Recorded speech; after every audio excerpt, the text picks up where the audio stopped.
పగలు అయితే ఆ గ్రామం నవ్వులతో కళకళలాడేది. పిల్లల ఆటలు, రైతుల కష్టాలు, అందరూ సంతోషంగా జీవించేవారు.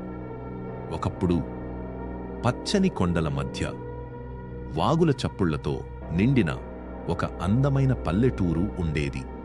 ఆ గ్రామం పేరు వెన్నెలపల్లి.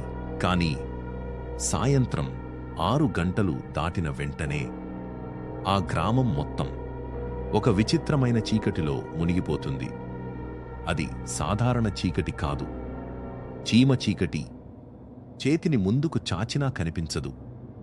దీపాలు వెలిగించినా వెలుగు బయటికి రాదు. గ్రామస్తులందరూ భయంతో ఇళ్లలో దాక్కుంటారు.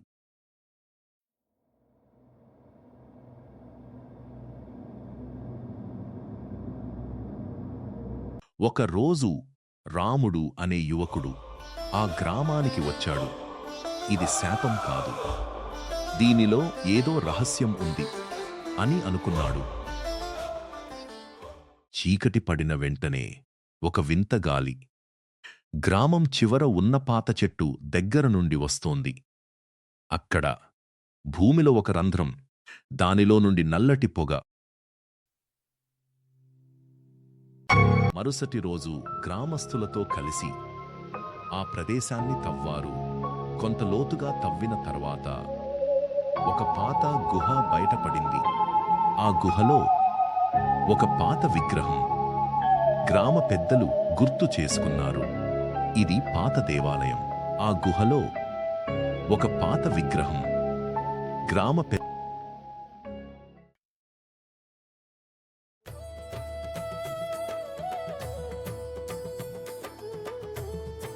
ఆ రోజు సాయంత్రం 6 గంటలు అయ్యింది.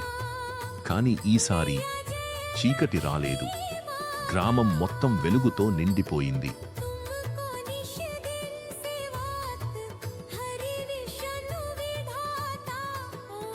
ఆ రోజు నుంచి వెన్నెలపల్లి ఎప్పుడూ వెలుగుతూ ఉండే గ్రామంగా మారింది.